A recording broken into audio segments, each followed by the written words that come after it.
Game 3 between the Indiana Fever and the Las Vegas Aces wasn't basketball. It was robbery playing out on national television. The Fever were leading, they were fighting. And then the game slipped away on a string of whistles that no one inside Gainbridge Fieldhouse could believe. One moment, Indiana had momentum. The next, Las Vegas was walking to the free throw line, while A'ja Wilson threw elbows. Aaliyah Boston couldn't get a fair review acknowledged, and the officials dictated the story instead of the players. Fans saw it in real time, social media exploded, and the box score backed it up. This wasn't Vegas outplaying Indiana. It was Vegas being handed a win. What makes the whole thing worse is that the performance of Lexie Hull, the heart and soul of the night, got overshadowed. Game 3 should have been remembered as her night, a gritty, career-defining showcase. Instead, people were left talking about whistles, missed challenges, and phantom fouls. It was robbery, plain and simple. The fouls weren't subtle. A'ja Wilson extended her leg on a screen, an obvious illegal move, yet the whistle went against Hull instead. Wilson and Alyssa Smith mauled Indiana's Michaela Timson without a call. And instead of Indiana being able to take the lead, the Fever were punished. Every time Indiana fought for space, contact went uncalled. But on the other side, the smallest brush earned Vegas trips to the stripe. Game 3 was ugly, but it wasn't the first time this series felt like Indiana was fighting two opponents, the Aces, in front of them, and the referees holding whistles. From Game 1, the bias was visible. Vegas leaned on free throws to stay alive, while Indiana's physical defense was tagged again and again. Clean body-ups somehow became fouls. Elbows from Vegas were ignored, while the Fever were punished for playing too close. That set the tone. By Game 2, the rhythm was gone, stolen by stoppages. Stephanie White had to call it out herself, saying it was impossible to find flow when a whistle sounded every 10 seconds. By the time Game 3 rolled around, it was a wall Indiana couldn't climb. The nightmare sequence came in the third quarter. Boston was called for a foul on Jackie Young, and White instantly motioned for a review. The bench stood ready, the crowd roared, but the officials ignored her. Seconds later, Chelsea Gray drilled a three, and just like that, Indy's hard-earned lead vanished. Gainbridge erupted, but not in celebration and disbelief. Clips went viral within minutes, with analysts breaking it down frame by frame. What they saw wasn't oversight. It was a pattern. Wilson shoved defenders in the back, Boston got hammered without a whistle, and the same contact on the other end turned into free throws for Vegas. The message was clear. This wasn't about execution. It was about control. And yet while the referees handed Vegas momentum, Lexie Hull nearly stole it back with sheer willpower. This was a player who wasn't even supposed to be out there. After tweaking her back in Game 1, she came into Game 3 listed as questionable.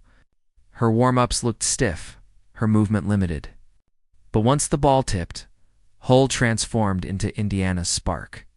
She played through visible pain, grimacing often. Yet her stat line looked like it belonged to a star at full health. 16 points. 10 rebounds, 4 assists, 2 blocks. And a steal on 6 of -10 shooting. She drained 3 massive threes, tying a franchise playoff record for triples across 2 games with 8. Each shot felt like oxygen for a team suffocating under the whistle. What made her night so unforgettable wasn't just the numbers. It was how she earned them.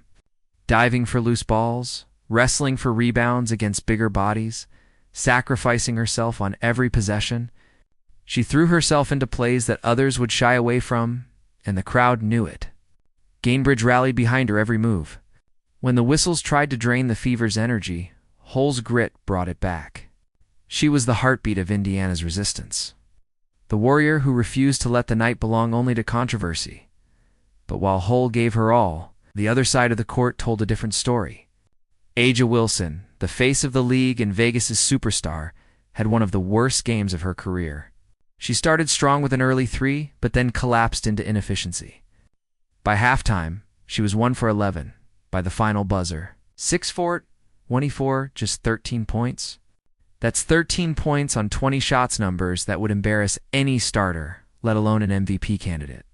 Instead of owning the paint, she drifted outside. settling for contested fadeaways, while Boston locked her down possession after possession. And yet, despite her collapse, Vegas still walked away with the win. Not because Wilson carried them, but because whistles carried them. Jackie Young stepped up with 25 points, Chelsea Gray added 15, and Vegas's role players made just enough plays. But none of it erases the truth. Indiana bottled up Wilson.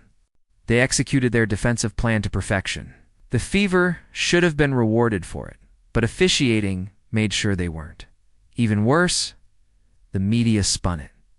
Wilson's inefficiency was downplayed, her struggles reframed as an off night. Instead of crediting Boston for suffocating defense, headlines praised Vegas's depth. The narrative twisted to protect Wilson's reputation while burying the real story. The real story was Boston neutralizing the league's best player. The real story was Hull giving Indiana everything she had. And the real story was the referees tilting the balance anyway. Becky Hammond even had the audacity to complain afterward that Wilson only shot one free throw in 38 minutes. The irony was unbearable. This is the same Vegas team that lived at the stripe across the first 3 games.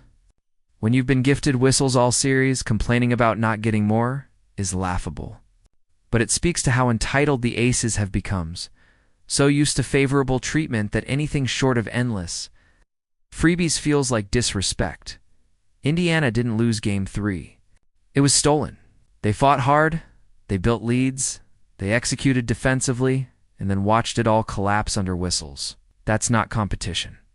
That's interference. Now all eyes turn to Gainbridge for Game 4. This isn't just survival for Indiana. It's a chance to flip the narrative. To prove that when the game is called fair, they belong. The plan is clear. Feed Boston inside. Let Mitchell shake off her cold Game 3 and attack, and ride Hull's fire again. With 17,000 fans behind them, Gainbridge becomes a fortress. If Hull fights through pain again, if Boston keeps punishing Wilson, and if Mitchell finds her rhythm, the Fever can push this series to the brink. Vegas has cracks. Wilson's confidence is shaken. Jackie Young is carrying too much of the load, and their depth hasn't been tested in a true road storm. Game 4 is Indiana's chance to exploit it.